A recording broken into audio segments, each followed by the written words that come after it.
Freddie, welcome to the show. Thank you so much, Patrick. Thanks for having me. Very excited. So, at what point in history are people speaking English that I would understand?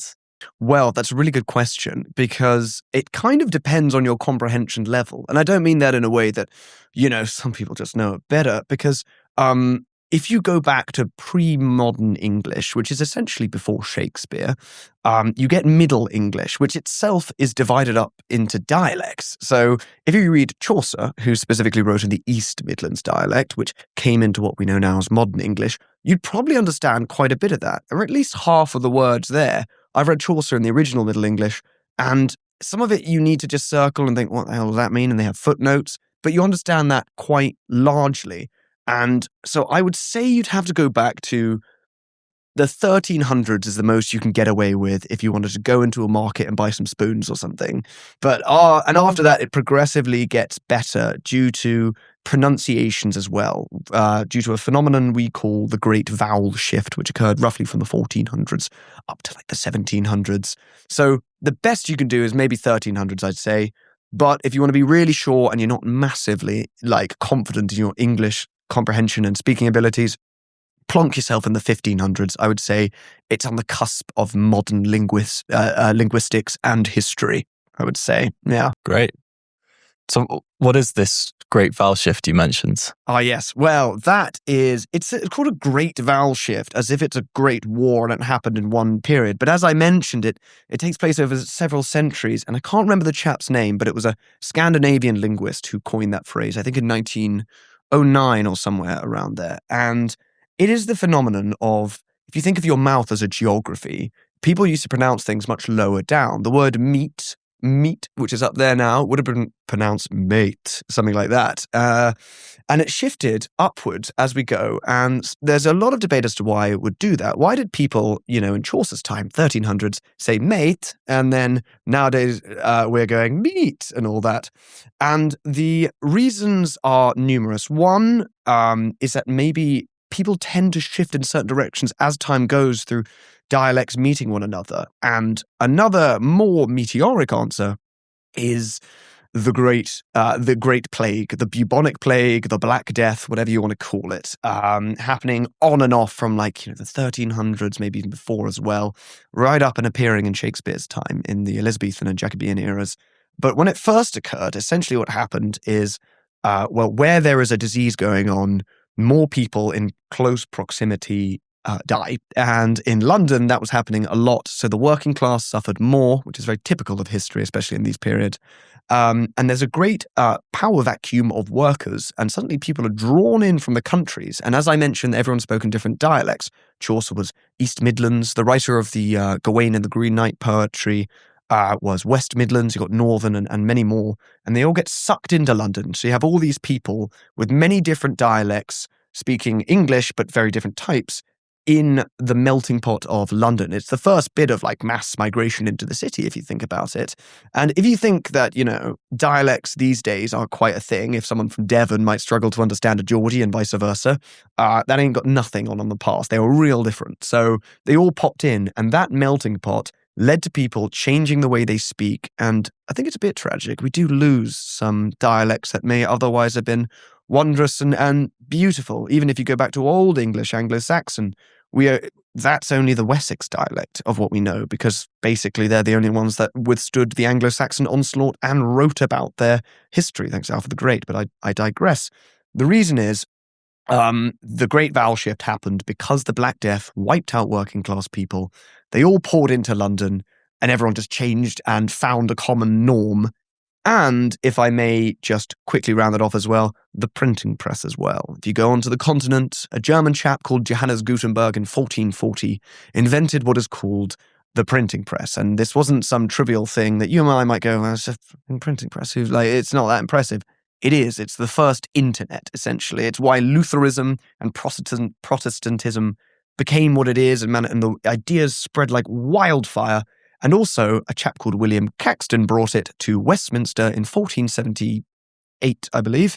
And that essentially, he chose to print in the East Midlands dialect, really solidifying that as well, Thus, we have the English we speak now, and why I said you might be able to understand that Chaucerian language back then. Sorry, I went on a couple tangents there, but that is essentially the cusp of it all. Yeah, fascinating. So, in a way, the printing press kind of unified the English language and meant that kind of spelling and these things had to be. Yes, I'm glad you mentioned spelling. You're right, because people would often write things, even something as common as their names, in many different ways. It's really weird. I did a video on Shakespeare with a friend of mine, Philip Womack, a classicist and writer. And people, even Shakespeare himself misspelled his own name several times because, and this wasn't seen as wrong. This is called orthography, the study of spelling, essentially. And orthographically speaking, there were no rules. There was no convention until the printing press started to really not even set rules, but normalize certain spellings, because you don't want to have to change the bloody template every time, just print it as one thing and keep it going, print. And that is one of the reasons why conventions of spelling happened. But yes, you're right. The printing press was monumental in selecting a specific dialect which would come into English. And as I say, it's always a tragedy because it comes sort of at the cost of other ones, really. But also, thanks to that, we have so many of these amazing literary works preserved. Loads have been lost to time because they weren't written down properly, the ink fades, and they weren't made in as greater numbers. But the printing press allowed for it to be made much more frequently if it's a poem or a play or something. Thus, the likelihood of them surviving the sort of tides of history is increased. So not only did the printing press unify the language, as you say, but also allowed for the greater archaeological finding and documental finding of work. So it really did just absolute wonders for history, as well as increase ideas, and was kind of like the first internet, so to speak. Yeah.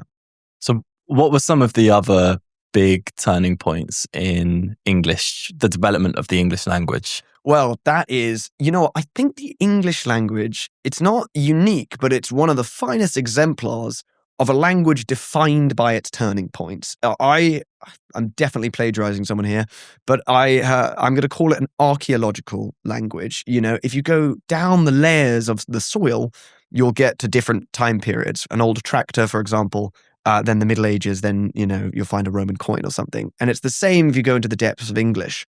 So English, why don't we start at the beginning? English was only a Germanic language because it was made up of Germanic tribes that came from an area called Germania or Magna Germania, which was defined by a bunch of tribes outside of the Roman Empire, what's in modern-day northern Germany, the Netherlands, and Denmark.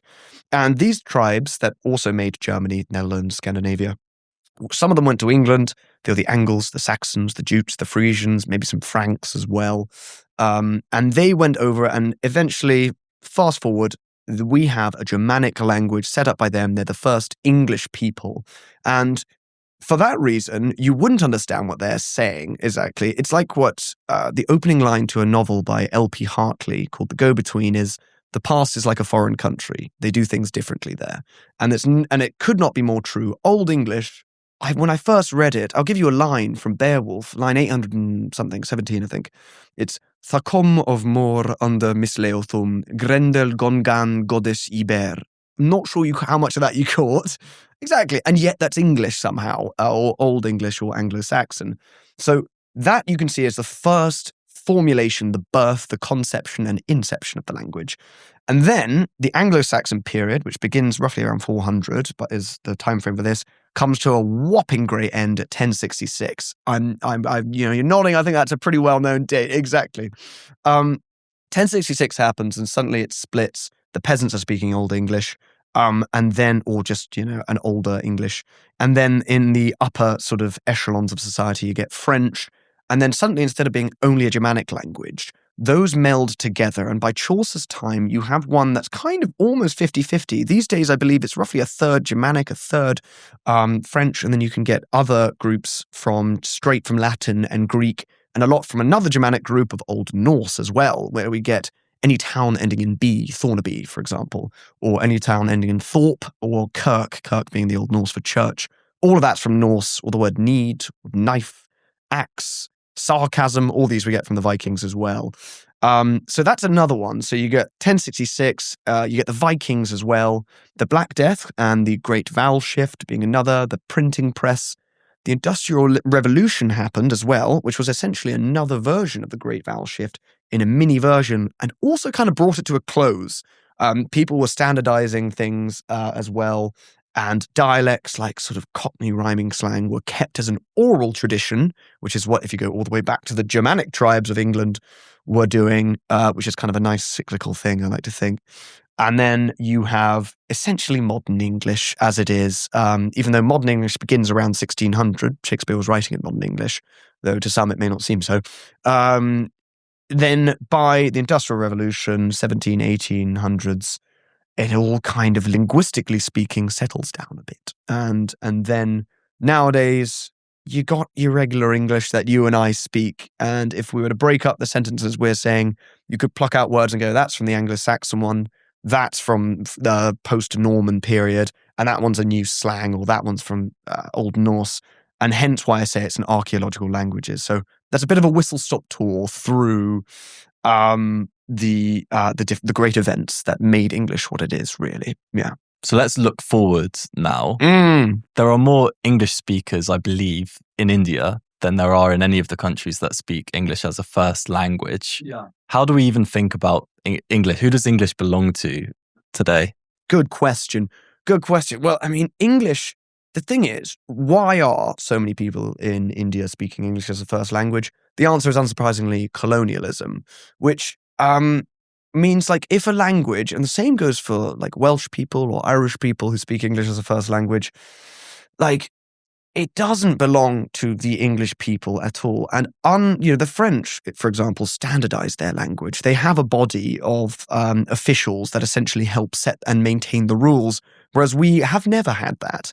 So essentially, it's never belonged to anyone. If you want to be a real Puritan about it, I suppose you can, like, I've been one of those guys that corrects people's grammar sometimes. I'll say it's actually to whom, or like, he and I are going there.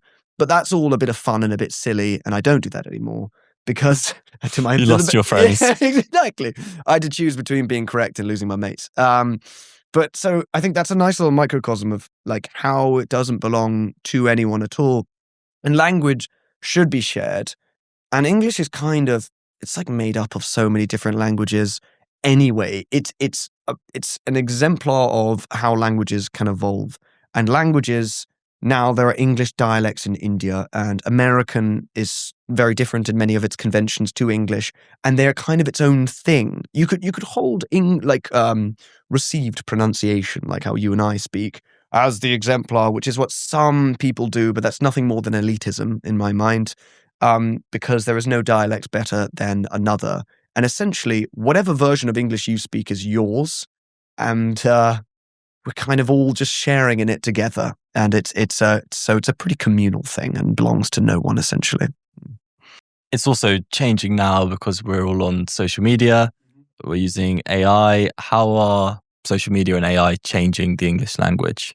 Well, they're changing the English language quite a bit. There's a chap whom I follow, and he's written some good books, I think, as well. He's called the Etymology Nerd, and he has, I think, what he calls algorithmic speech, and talks about how AI patterns have affected what people say. Like AI will say the word delve a lot because it thinks it sounds very professorial and just sort of intelligent. So people copy that. But now people are trying not to do that, for example. So there's a bit of a cat and mouse game. Also, phrases like a friend of mine, for example, who's a very sort of, he's a well-read chap. He likes to talk like this and wax poetic. A bit like Withnail from the film Withnail and I. He caught himself saying, "Oh, it's giving this" once, which is very much a sort of internet slang. It's giving whatever, insert adjective here. And then he went, "Oh my gosh, I can't believe I said that." And I was like, well, it just shows how much the internet brings its speeches and its memes, not just in the meme sense, but in the Freudian sense of memes. Memes as ideas. Correct, exactly. It's infectious viral ideas as well.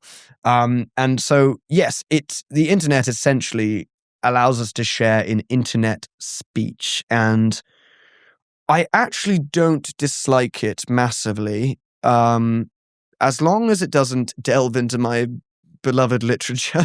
I think if people are, I don't know why, maybe this is a bit classist of me, but I think if someone's trying to write a book and they're using terms like, it's giving this, or like that is tea, that kind of thing, I think literary speech, internet speech, and all other versions of other dialects do well in their own spheres, not to be sequestered or segmented.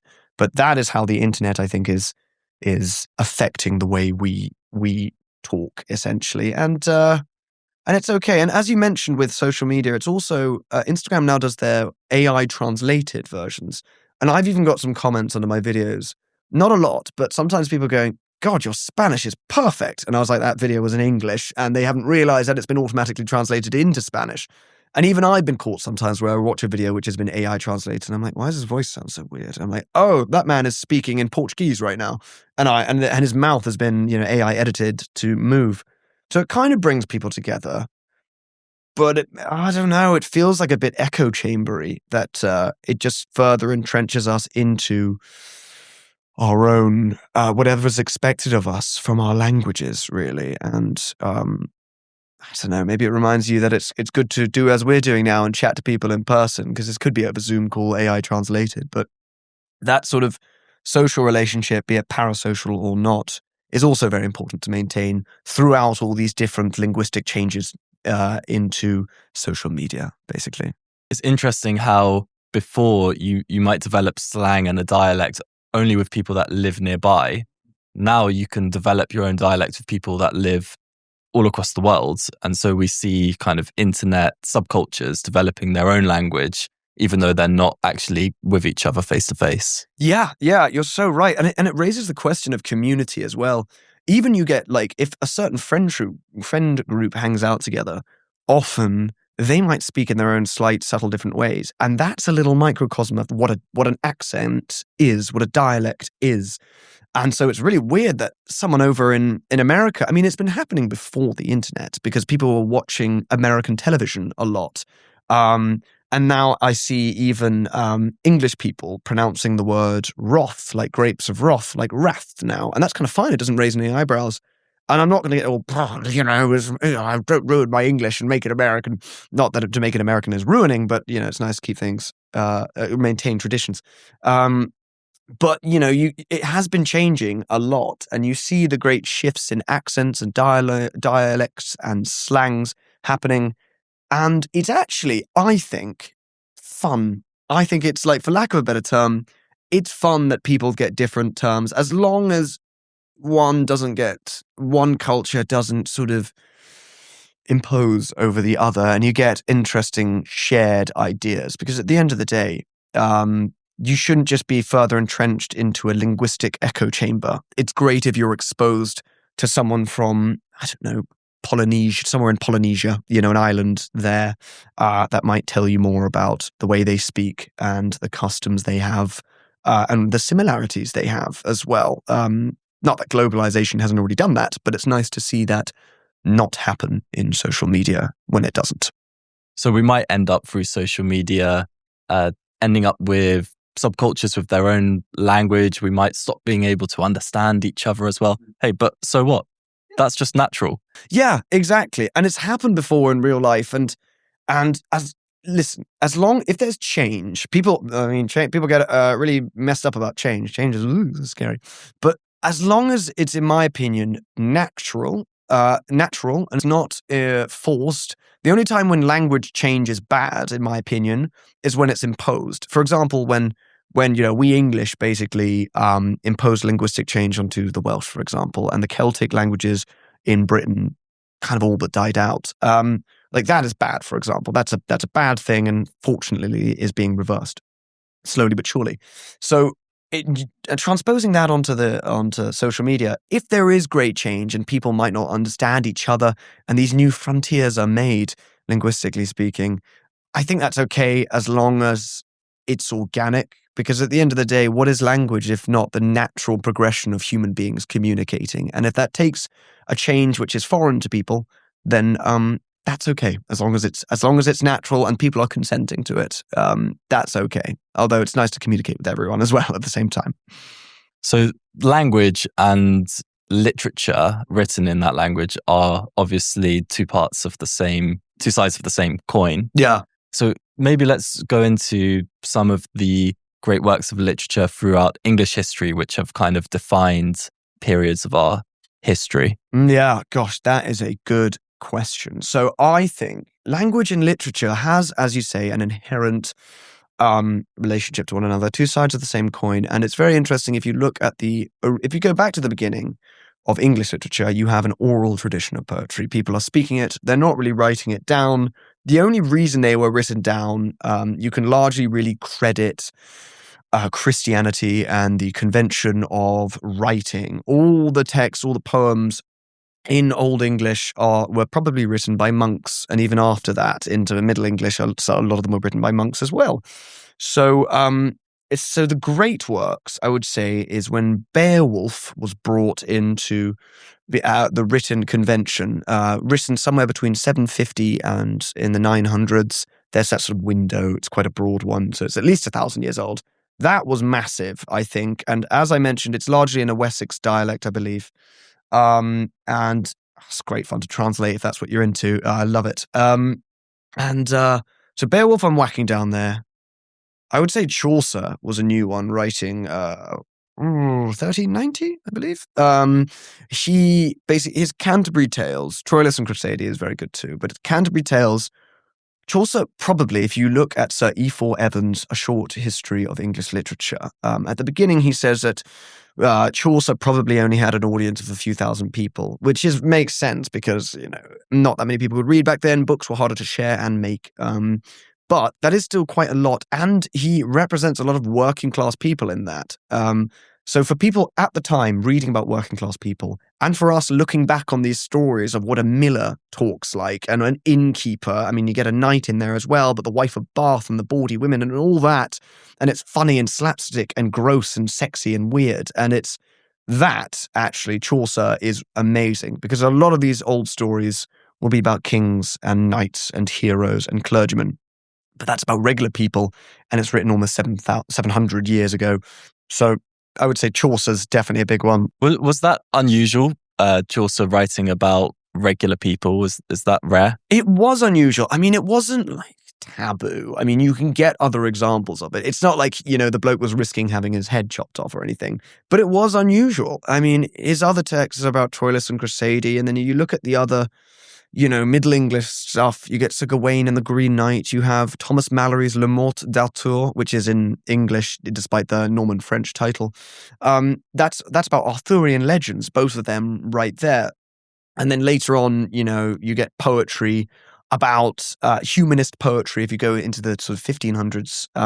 So in that whole period, you'll get people speaking philosophically, speaking religiously, talking about legends, talking about kings, because often they would write something that was commissioned by a king or to impress their king or queen, because that was a very clever thing to do. And but then you get a story which is, the Canterbury Tales, which is unusually, yes, about regular people, and it's quite saucy, for lack of a better term, which is it's unusual, but it's not a great taboo. It's just odd, basically. We don't see much of it. But I often like to say, it's only what survived, and there may be so much more evidence of that kind of writing that is yet to be discovered or sadly lost to time. I think more than you think actually is lost to time. But yeah, it is a bit odd, to say the least. Mm-hmm. So you mentioned King Arthur. This is part of kind of category of stories which are kind of myth making about our own history. So what are some examples of stories in that category? Oh, well, I mean, of Arthurian stories that come from Arthurian legend are always fascinating because it starts off in history. There's a historical figure, could be Ambrosius, could be Aurelius, Artorius, Roman Britons fighting against Saxons, actually. So he's probably Welsh, not English, though we get a lot of English writers building on his myth, and then he becomes a sort of Anglo-Welsh figure. Those origins are very much Welsh. So we have Sir Gawain and the Green Knight, which is sort of a bit of a romance and a tale about sort of tragedy and sticking to your honor and holding to a bargain, the chivalric code, essentially. And you can see that was very important to people back then. I mean, you go a bit into, again, the Tudor period, quite early on, and you get Henry VII, the sort of arbiter of, or the sort of the beginner of that, and his son. He called his son Arthur, for example, which was no coincidence. Anything. I was actually going to be called Arthur, and I was Frederick for some reason in the end. But so King Arthur has been a real influence on stories. And then you have The Death of Arthur by Thomas Malory. You have some French writers writing about him too. But he appears in older texts and Welsh tales, like the Mabinogion is a great connection that not that many people know about in English literature, which is annoying because it's so cool. That holds texts, like my favorite is, oh gosh, I'm not going to remember the title because there are a lot of Welsh names that I struggle to pronounce. But you see King Arthur has been basically Wales and England and Scotland's symbol of the chivalric code and chivalry, coming from the French chevalier, meaning the Germanic word for it is knight, or knecht in the original. He is the embodiment of that, and that period of knighthood and chivalry dominated at least the whole of Europe, but like especially Northwest Europe to a degree. To an extreme degree for a massive swathe of time. And King Arthur was at the center of that. And we even still like the stories today. I really like the Disney animated version with the fox. So King Arthur, I'd say, is probably the quintessential folkloric hero. I always got to say he's Welsh originally because I feel like that's only fair because it's where he comes from. But he does sort of belong to French and English people as well to a certain degree. But yeah, that is what King Arthur is to literature. And any story of knighthood and kingship will have something in part to owe to him. There's no getting around it, essentially. He's that much entrenched in the archetypal existence of chivalry. So that's how big he is, I would say.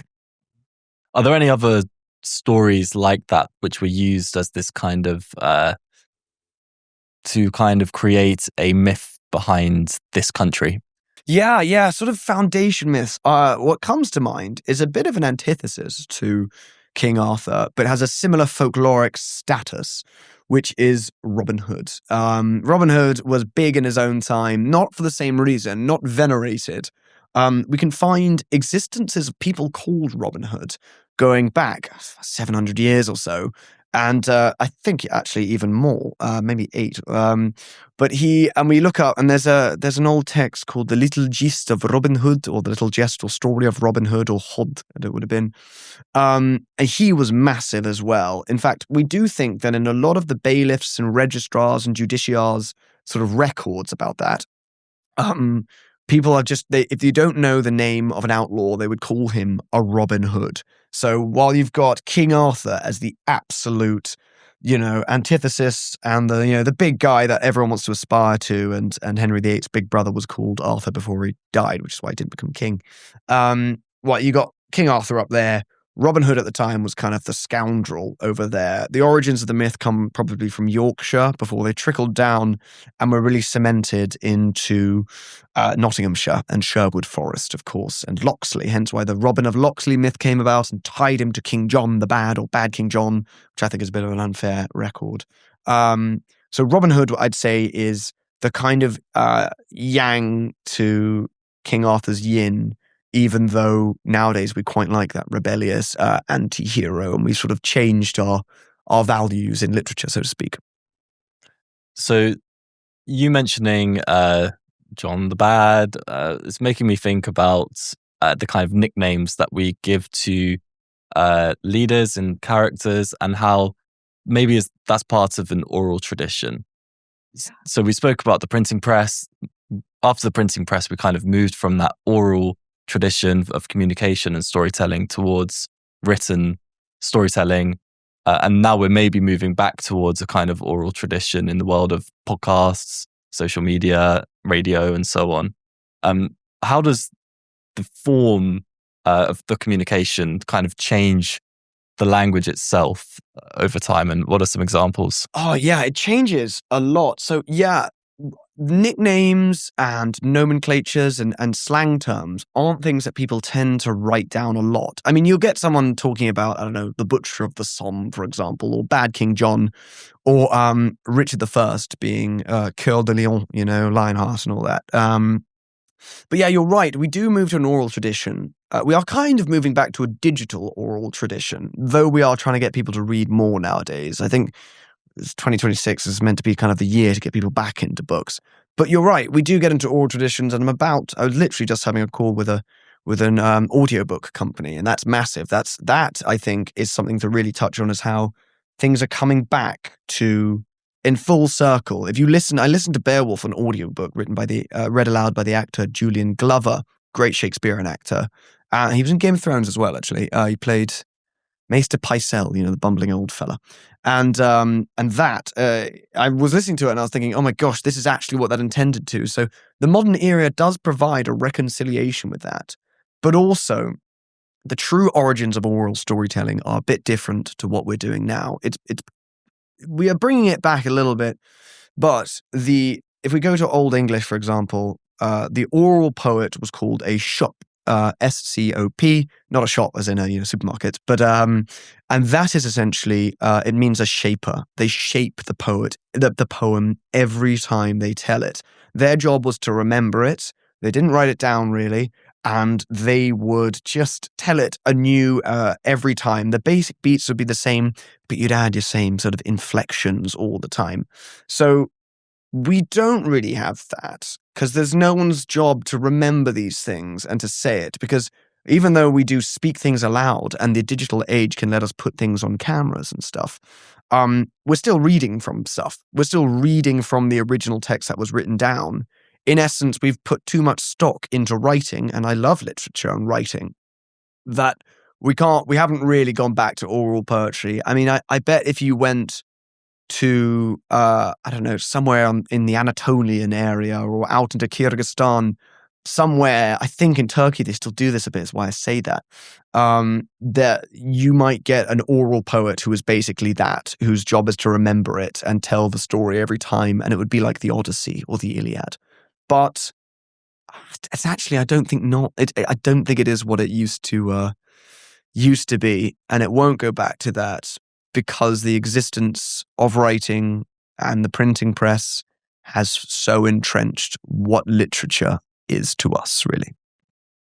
So you mentioned the Odyssey and the Iliad. They are oral poems. They're designed to be changed a little bit depending on They would have been, yeah, the origins. But the actual written down version was written down for a reason. Like, that's what I'm writing down. And they were even put to music often as well, so they'd be told to this beat. But the origins, I mean, of those Greco-Roman myths, I mean, you can find archaeological and written evidence of Poseidon before Homer's time and all that. And I mean, I don't want to go too much down a rabbit hole, but yeah, it was all told verbally, and it goes way back. And you can tell this because if you go out east to the Indian subcontinent, you might find evidence of a Sanskrit god called Dyaspita.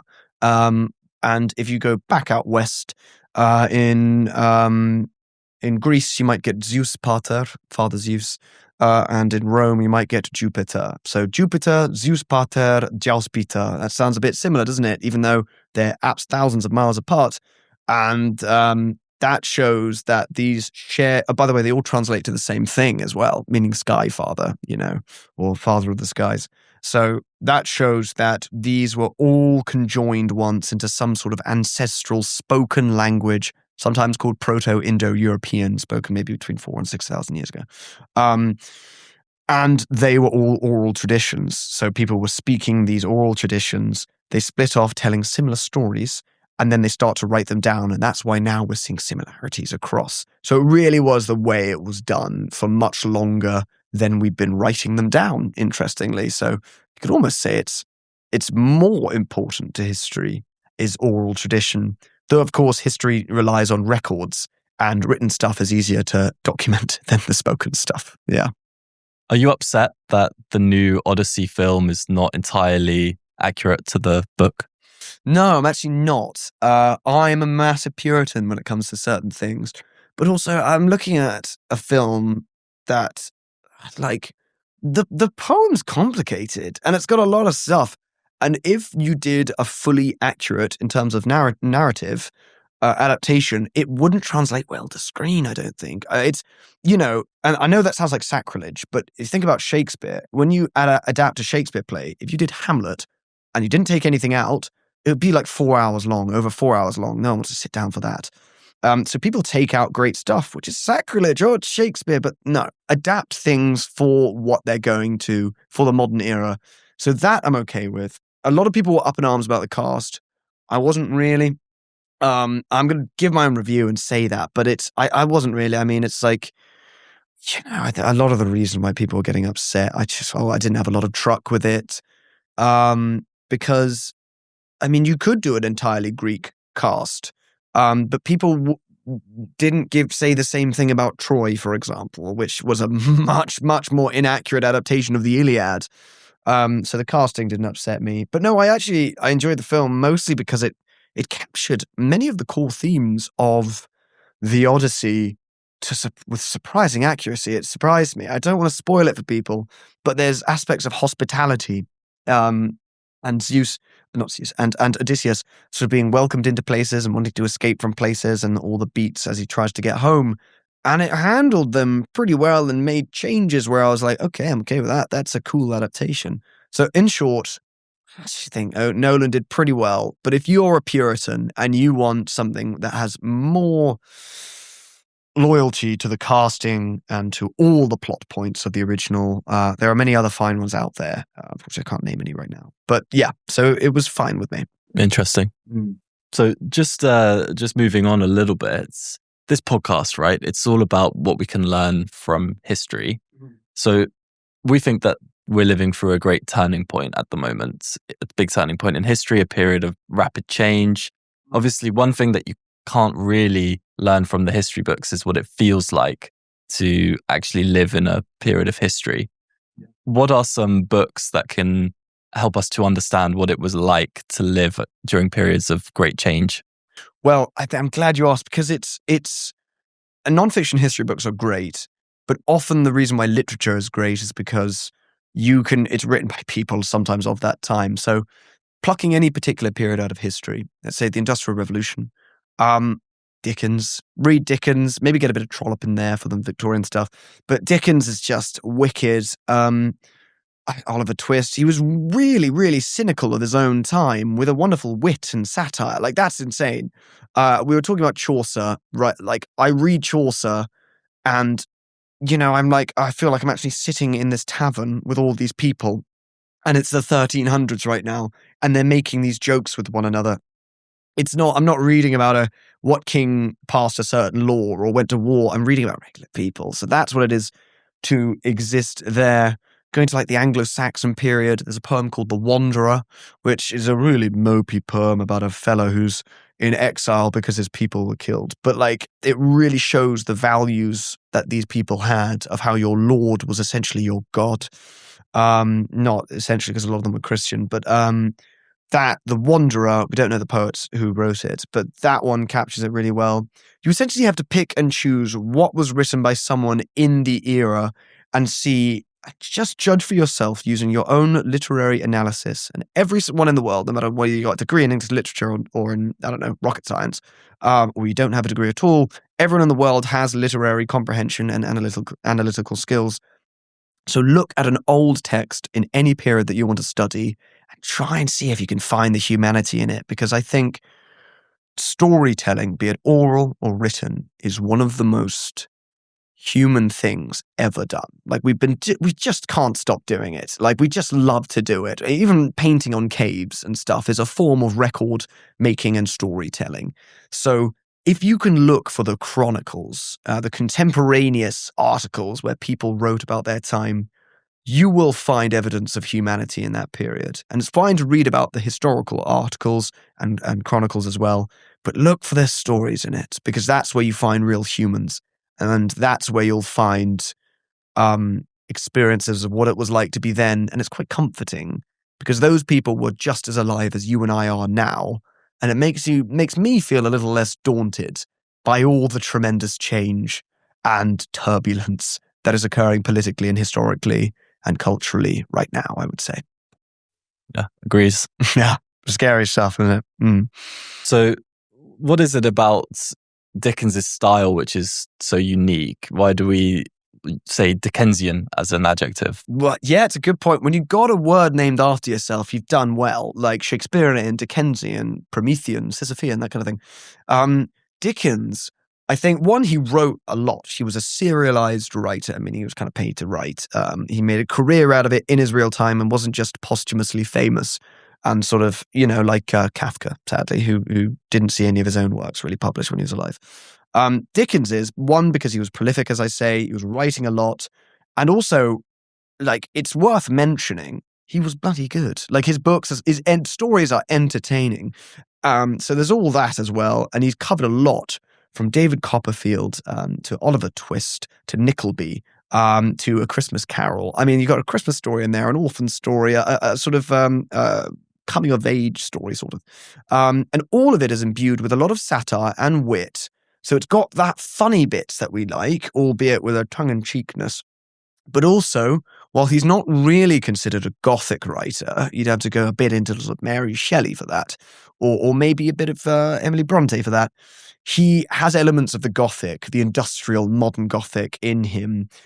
So there's kind of a bit of something for everyone there. If you want to laugh, if you want satire, if you want wit, if you want darkness and Gothic, and above this all, he's recording the society of the Victorians in a way that is incredibly honest and calling out class disparities, which typically, makes people uncomfortable, especially in a very elitist time like the Victorians.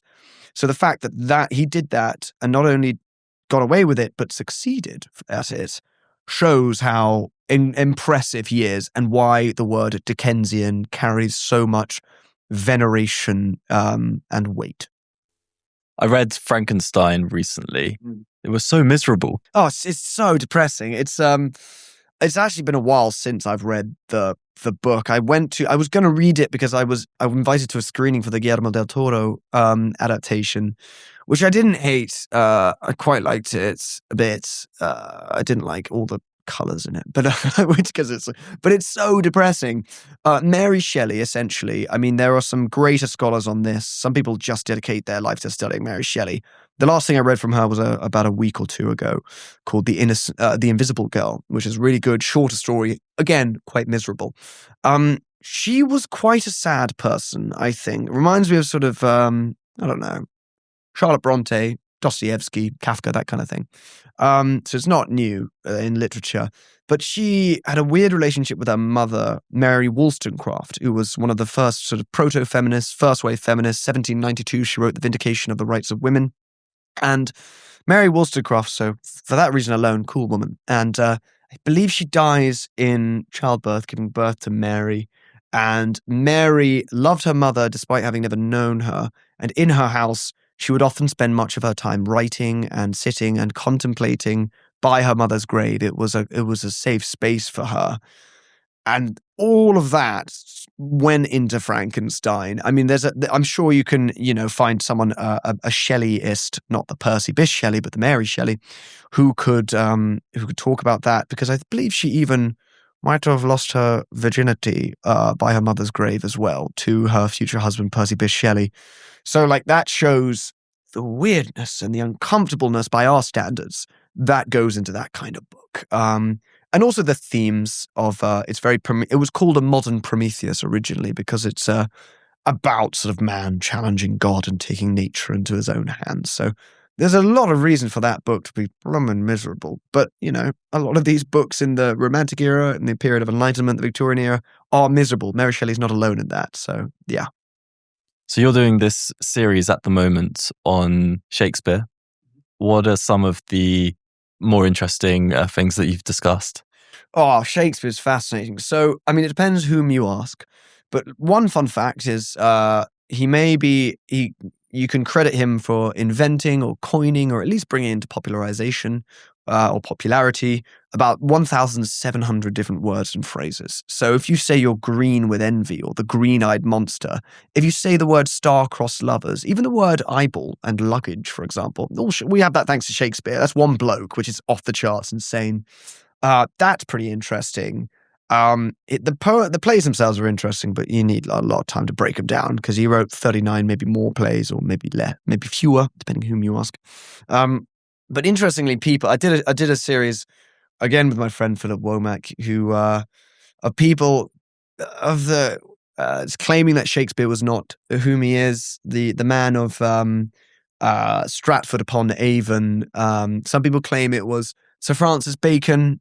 Some people claim it was Christopher Marlowe. A lot of people claim it was the 17th Earl of Oxford, although he was really like the 16th Earl of Oxford, Edward de Vere. Other people claim it was secretly a woman, could have been someone else, or just any other number of theories.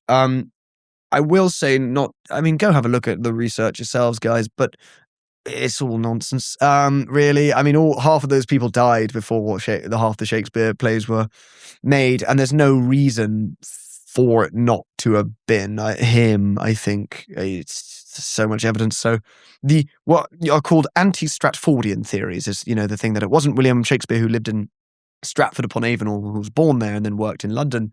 That one's quite interesting to engage with. Although, fair warning, if you start posting about it or anything, you might get some hate messages from the Oxfordians, who are people who believe that Edward de Vere wrote it. They're quite, no offense to any Oxfordians, I respect your religious independence and studiousness, but yeah, they're quite fervent in their belief. Conspiratorial, I would say. But yeah. So that's quite interesting about Shakespeare. Are great works of literature being written today? Yeah, 100%. Now, I actually feel very guilty about not exploring current contemporary new fiction today because I bury my head in old books. Because I don't know, I guess there's a comfort to knowing that they're that they're worshipped by the canon and they're canonical and they're classics. But yes, great works are indeed being written today. The Nobel Prize is still ongoing. So if you want to know what's great, they're a pretty good metric. But yeah, I mean, it's weird. Books are not only being written today, but great books are also being discovered today. Earlier today, this morning, I read quite quickly The Alchemist by Paulo Coelho, I believe. I haven't looked up how to say the name because I haven't made a video on him yet. But and that was written in 1988 and didn't go very popular in, I think, Brazil or something when it was first made.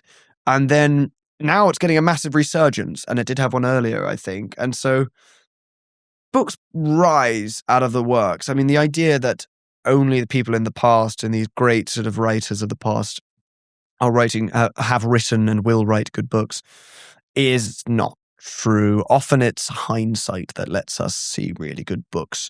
Although I will say, more books are being published now than I believe at any point in history. So there's a lot of murmuration, a lot of muddled, a lot of competition. It's hard to find really good stuff for you that might stimulate you of incredible literary and writerly qualities. I do believe that you can, enjoy what you enjoy, and that is of value and worth to you. But I also do have standards of what I think is good literature. And normally I kind of keep it to myself a bit. And if I don't think something's good, I won't make a video on it because I'd rather promote people to read in general. But yeah, good books are being written today. I want to get to Donna Tartt's books because apparently she is genuinely properly class, and I haven't got to A Secret History yet, and I keep getting it recommended to me. So yeah. So yes, good books are being written today. Who are your favorite authors? Oh, great question. I mean, I'm not going to say Shakespeare or anything right now. Well, he's a playwright for a start, but I've been reading a lot of Dostoevsky, and I kind of hate him, but I also love him on account of his amazing work. Kafka, I love as well, is amazing. I really haven't read her in a little bit, but Charlotte Bronte, I like. But my favorite of the three Bronte sisters is Anne Bronte. I think she's one of the most underrated. The Tenant of Wildfell Hall, I think, is kind of the best of the bunch. So her I would definitely have. But if you want some more recent ones, I'm a big Orwell fan. I'm a big Evelyn Waugh fan. Those are big hitters. Really good. One of the book I always recommend that's great for getting into literary fiction, written I think in the 1970s. It's called A Month in the Country by J.L. Carr. You can read it like that. And so J.L. Carr, I'm a fan of. I think he's great. I'm trying to think if there's anyone I missed out. I don't know who wrote the Anglo-Saxon ones, so I can't choose them. I mean, you got Chaucer and Shakespeare, but John Milton. Christ, sorry, I forgot about John Milton. Paradise Lost is one of my favorite texts ever, and it's insane. I mentioned Shakespeare's being credited with 1,700 different words being put into the English language, whether invented or popularized. Milton's got 1,400, so he's a close second. All of these are loose estimates, but he's also a big chap. So John Milton, I'm going to put as my final answer.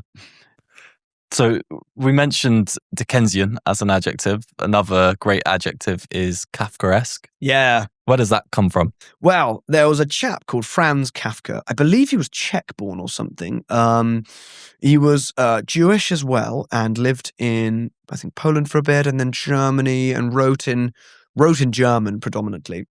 And so Franz Kafka, you can look up pictures of him. He's quite a slight-looking chap, and he looks like what he is, which is a sort of nervous chap. And I was reading up on him recently, actually, and he had an interesting job. He would go to sort of workers' sites and inspect workers' conditions and inspect factory conditions, and he was appalled by some of the accidents he saw. And he worked there in that sort of job, that bureaucratic job, for some 15 years. So that's a bit of backstory as to Franz Kafka. But so that also inspired his book, The Trial, which is sort of bureaucratic absurdism. Another absurd writer, which is very well known, would be Albert Camus, who wrote L'Étranger, or The Stranger. But Kafkaesque essentially means Kafka's type of absurdism. And I think people are constantly misusing the word Kafkaesque because anything that's slightly weird is like, oh, that's so Kafkaesque. But I loathe that. I think Kafkaesque is absurdism done with a very deliberate kind of criticism, satire in mind. I think it's more deliberate than that because spent 15 years doing this kind of job, and then you can see that embodied in The Trial, where this man is essentially subject to these ridiculous trials and house arrests, and you never find out what he's done wrong. And spoiler alert, pause the video if you skip the video if you don't want the ending of the book spoiled. At the end, you still don't know why. He gets fucking shot in the head. No, he gets stabbed actually. Yeah. So, and it's like, and you never know why. And the judicial proceedings in the book are so weird and frustrating, and you're not really sure what's going on in the book, and yet it's very entertaining. That is a good example of Kafkaesque. I've just started reading The Castle, which is very similar, although different. And of course, you get Metamorphosis, which is another one of his that I've read. There's another one called America I need to get to. But Metamorphosis is the embodiment of the Kafkaesque. A man wakes up in his bed to find he has been transformed into a gigantic insect, and eventually he slowly turns more insect-like, and his family stop recognizing him and caring for him and all that. I mean, that's a bit of a weird story, isn't it? That is Kafkaesque. But not just weirdness with intent, absurdism, essentially. Orwellian? Another one. I'd say Orwellian has to have a political savviness, perhaps with a touch of dystopia, because he's known very much for 1984, which is a book that made him he made him a lot of money. He didn't have a lot of money before then, which is why he wrote books like Down and Out in Paris and London. Keep the Aspidistra Flying is my favorite of his, very short as well. And these books are about him being broke, basically. And 1984 made him a lot of money, except he had tuberculosis at the time, and he was living on the Isle of Skye, I believe, for his health. But he died shortly thereafter, and he wrote a letter to his publicist, I think, saying, "I've made all this money from 1984, but it seems I'll die soon." It was very sad. But so that sort of Orwellian nature is influenced by the political commentary of texts like Why I Write, 1984, Animal Farm, Keep the Aspidistra Flying, Down and Out in Paris and London. It's anything about his discussions with money, with socialism. He was quite a socialist, which people don't really know, despite the fact that he wrote a book critiquing the rise of communism, Stalinism, and what have you, and political dystopia. That is the Orwellian capsule, I'd say. I mean, it's quite a fun game, this. You could sort of do this with any writer. Yeah, exactly. But that is, the Orwellian one is politics, money, dystopia. Yeah. Are there any other authors that noticed something in particular about life that that we kind of now know about thanks to them? Yeah, that's a really good question. Like, you know what? To come back to Shakespeare for a bit, and again, Shakespearean is a phrase. There's someone said to me once, I can't remember whom, but whoever this is said, Shakespeare is at the center of all wit and wisdom in English, or at the center of all English wit and wisdom, which is a hell of a statement. And I think that is true because he wrote stories that people in the pits found funny, and he wrote people in the stands, so the upper and working classes. That sort of realization that Shakespeare brought, that stories could be shared between the classes and be enjoyed by all. And it's a great equalizer. That is a monumental thing that I think he did. And Chaucer did a little bit, but also he wouldn't have been read by many working class or peasants or serfs or fiefs or fiefs or whatever, because they weren't literary at the time. But Shakespeare, who delivered or wrote the spoken play, was the first to kind of, I think, bind the classes together. And that revelation that all can enjoy stories and therefore everyone that's a hell of a revelation, I think, to put that equalizer that we strive to with greater political intent nowadays is, I got to credit him for that, I think. Yeah. So the kind of English sense of humor may not be entirely attributable to Shakespeare, but when does it kind of start to emerge? Oh yeah, good question. I mean, it's okay. So if you go back to the origins, Old English, not that much funny stuff. You're not getting, it's really depressing. I describe it as like a Germanic Wild West. People are sad, the world is miserable, everything wants to kill you.